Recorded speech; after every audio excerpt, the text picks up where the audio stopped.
जय भीम दोस्तों, क्या आप जानते हो इतिहास के पन्नों में ऐसे कई नाम दर्ज हैं जिन्होंने समाज की सोच को बदलने का साहस किया। लेकिन एक नाम ऐसा है जिसने न केवल सोच बदली बल्कि समाज की जड़ों तक हिला दी।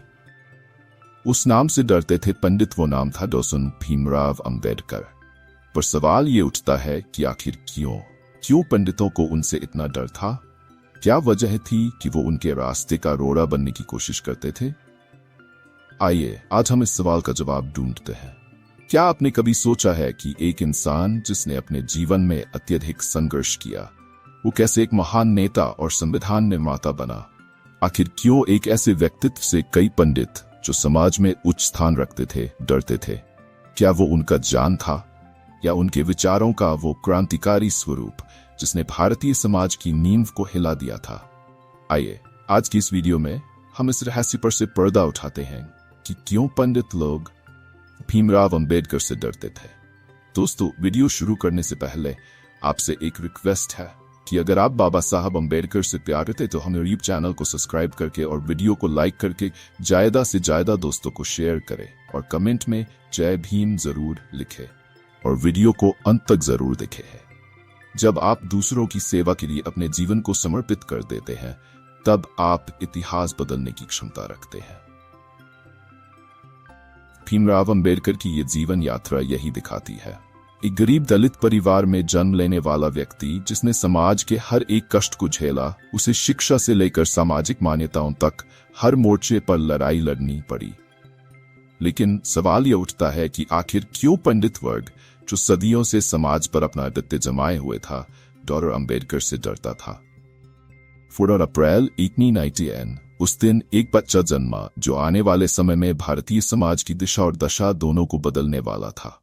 नाम रखा गया भीमराव, लेकिन कोई नहीं जानता था कि यह बच्चा समाज में बदलाव की ऐसी आग लगाने वाला था जो सदियों से जमी धूल को हटा देगा।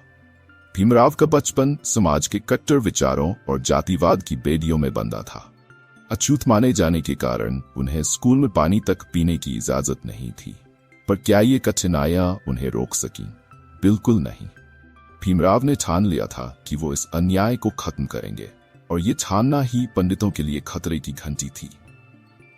भीमराव अंबेडकर ने शिक्षा को अपना सबसे बड़ा हथियार बनाया और यही वो चीज थी जिससे पंडित सबसे ज्यादा डरते थे। शिक्षा ही वो शक्ति थी जिससे समाज में बदलाव आ सकता था और अंबेडकर ने इसे पहचान लिया था। उन्होंने कोलंबिया विश्वविद्यालय और लंदन स्कूल ऑफ इकोनॉमिक्स से पढ़ाई की। एक अछूत का विदेश में पढ़ाई करना पंडितों के लिए सोच से परे था।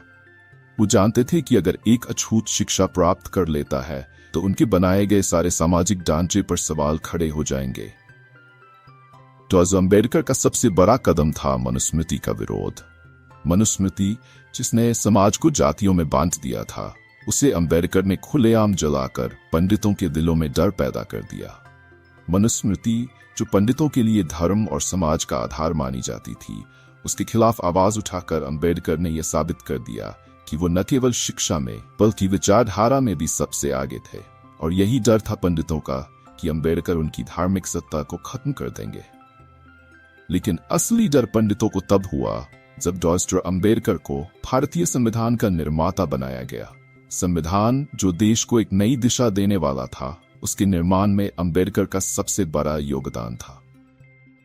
अंबेडकर ने यह सुनिश्चित किया कि हर व्यक्ति को बराबरी का अधिकार मिले, चाहे वह किसी भी जाति, धर्म या वर्ग से हो। और यही सबसे बड़ी चुनौती थी पंडितों के लिए, क्योंकि अब उनके बनाए जातिवादी समाज को खत्म करने वाला कानून बनने वाला था। अंबेडकर ने जीवन के अंतिम समय में बौद्ध धर्म अपनाया। ये कदम एक और झटका था पंडितों के लिए। अंबेडकर ने खुलेआम कहा कि मैं हिंदू के रूप में जन्मा हूं, लेकिन हिंदू के रूप में मरूंगा नहीं। इस बात ने पंडितों की सत्ता को हिला दिया। धर्म परिवर्तन से अंबेडकर ने यह संदेश दिया कि व्यक्ति की मुक्ति उसके विचारों और कर्मों से होती है, न कि उसकी जाति या धर्म से। और यही विचार पंडितों के लिए सबसे बड़ा खतरा था। आज भी डॉ. अंबेडकर के विचार समाज में गूंजते हैं। उनके द्वारा दिए गए विचार और उनके द्वारा लड़ी गई लड़ाई आज भी प्रासंगिक है। पंडितों का डर आज भी जीवित है, क्योंकि अंबेडकर ने जो बदलाव की लहर शुरू की थी वो आज भी समाज में चल रही है। उनकी विरासत और उनके विचार जीवित है। आज का भारत जहां हम समानता और अधिकारों की बात करते हैं, वो अम्बेडकर की ही देन है। पंडितों का डर अब भी कहीं न कहीं समाज में महसूस होता है, लेकिन अम्बेडकर के विचारों ने समाज को इतना जागरूक कर दिया है कि अब जातिवाद के खिलाफ आवाजें और भी तेज हो गई है। अम्बेडकर ने हमें सिखाया कि डर का सामना शिक्षा और जागरूकता से किया जा सकता है। उन्होंने ये साबित कर दिया कि अगर समाज में समानता और न्याय चाहिए तो हमें अपने विचारों को बदलना होगा। पंडितों का डर इसलिए था क्योंकि अम्बेडकर ने इस बदलाव की नींव रखी थी। तो आइए हम सभी उनके विचारों को अपने जीवन में अपनाएं और एक ऐसे समाज का निर्माण करें जहां हर व्यक्ति को समान अधिकार और सम्मान मिले। डॉक्टर भीमराव अम्बेडकर का जीवन सिर्फ उनके समय के लिए नहीं, बल्कि आज और आने वाले भविष्य के लिए भी एक प्रेरणा है। अम्बेडकर ने हमें सिखाया कि डर को खत्म करने का सबसे बड़ा तरीका है शिक्षा, जागरूकता और अपने अधिकारों के प्रति सजग रहना। तो दोस्तों, यह कहानी सिर्फ अतीत की नहीं, यह कहानी हमारे भविष्य की है। अम्बेडकर ने हमें सिखाया कि हमें कभी भी अन्याय के आगे झुकना नहीं चाहिए। हमें अपने अधिकारों के लिए लड़ना चाहिए, शिक्षा प्राप्त करनी चाहिए और समाज में बदलाव लाना चाहिए। डॉक्टर भीमराव अम्बेडकर न सिर्फ एक नाम है, वो एक विचारधारा है जो हमें सिखाती है कि संघर्ष ही सफलता की कुंजी है। तो आइए हम सभी उनके विचारों को अपने जीवन में अपनाएं और समाज को एक नई दिशा दें। अगर आपको ये वीडियो पसंद आया तो इसे लाइक करें, शेयर करें और हमारे चैनल को सब्सक्राइब करें ताकि हम आपके लिए ऐसे ही और प्रेरणादायक वीडियो ला सकें।